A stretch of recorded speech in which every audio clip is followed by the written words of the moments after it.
Hvala lepa, da ste prišli tudi v mojem imenu. V zvezi z današnjo sejo Odbora za finance in monetarno politiko in jutri napovedano izredno sejo, plenarno sejo Državnega zbora, bi rad opozoril, da ta bančna luknja dejansko ni dokončna. Prvič govorimo o potrebi po kapitalu, jaz mislim, da gre tukaj za okoli 6 milijard evrov, samo na prvi stopni. Druga stopna bo, ko bo jasno, ali se bodo preostale banke, ki niso v neposredni državni lasti, sposobne same dokapitalizirati ali ne. Če ne, potem jih bo morala država in seveda to pomeni dodaten denar. Nenazadnje je tudi res, da je bilo pregledano le 70% bančnega trga, z drugimi besedami, nekatere banke niso bile pregledane in kolikor povzamemo oziroma rezultate pregledanih bank in jih dejansko prenesemo na tiste, ki niso bile pregledane, potem gre po naši oceni še za 1,5 milijardo dodatne bančne luknje.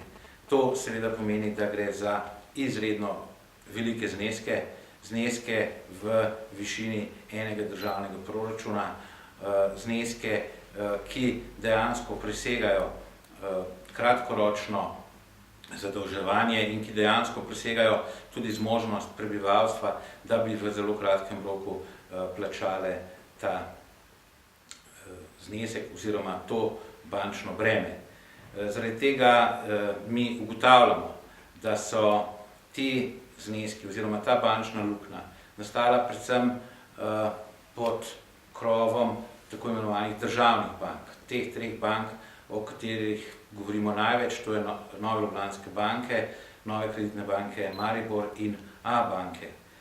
Te so bile vodilne na trgu in te so bile seveda tudi tiste, ki so v največji meri financirale sporne projekte, tiste projekte, ki jih je s sindiciranimi krediti financiralo celotno bančno omrežje v Sloveniji ali večina tega omrežja. Zaradi tega je treba, kakorkoli že, največjo odgovornost pripisati državnim bankam in vodstvom teh državnih bank.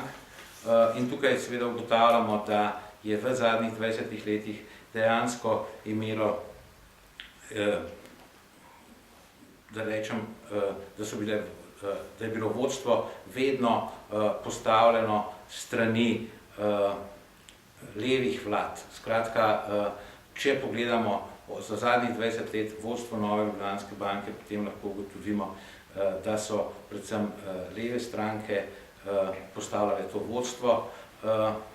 Nadzorni svet pa je bil v enem obdobju postavljen tudi strani vlade Janeza Janše.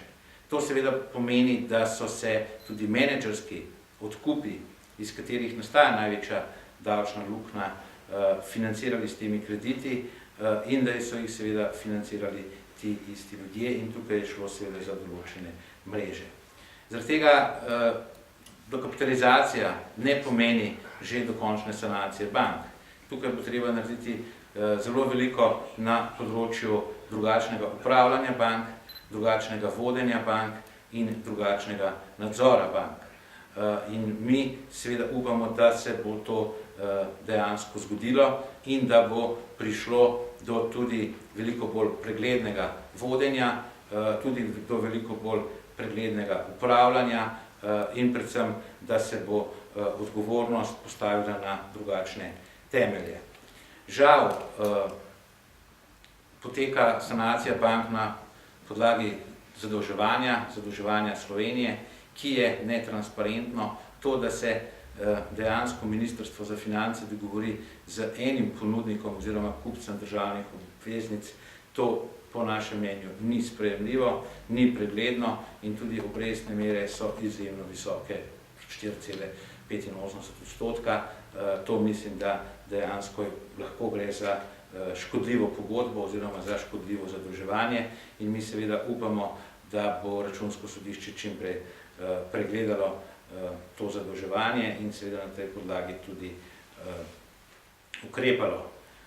Poleg tega mislimo, da je potrebno za to obdobje, v bistvu za obdobje zadnjih 20 let pogledati odgovornost Banke Slovenije kot regulatorja. Banka Slovenije je lahko z svojimi ukrepi ukrepala na način, da je zmanjševala obseg denarja oziroma obseg kreditiranja. Treba je tukaj pogledati, ali so bili ti ukrepi sprejeti ali ne, na kakšen način, v katerem obdobju.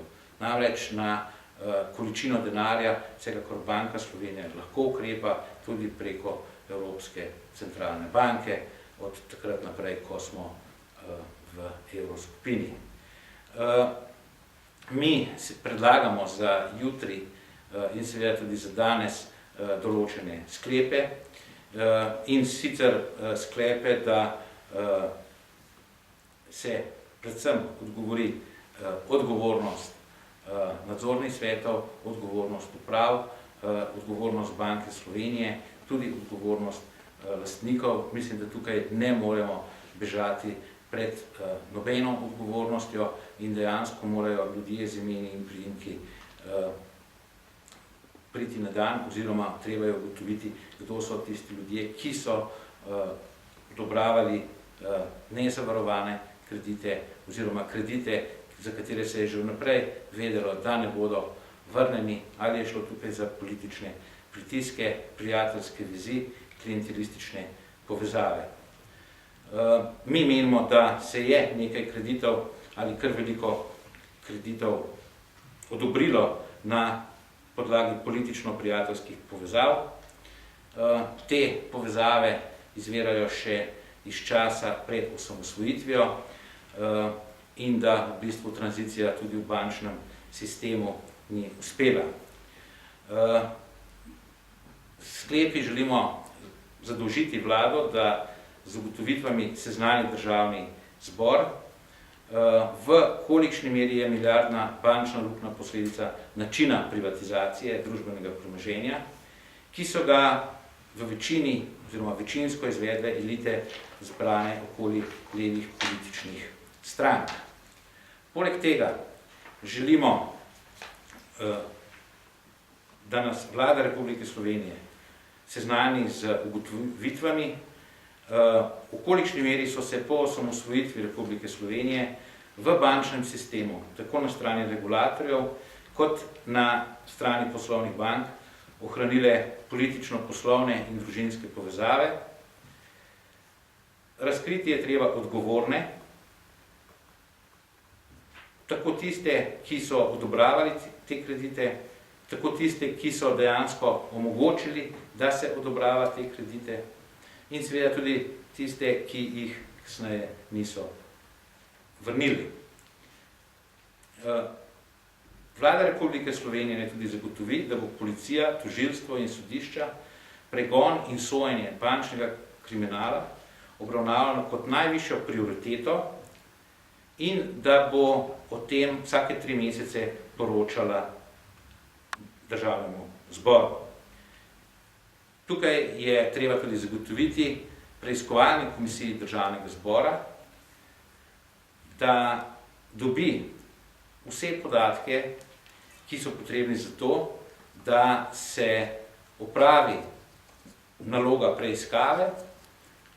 Tukaj mislim predvsem na preiskavo, zakaj je ta bančna luknja nastala in kdo je dejansko odgovoren tudi v okviru preiskovalne komisije državnega zbora.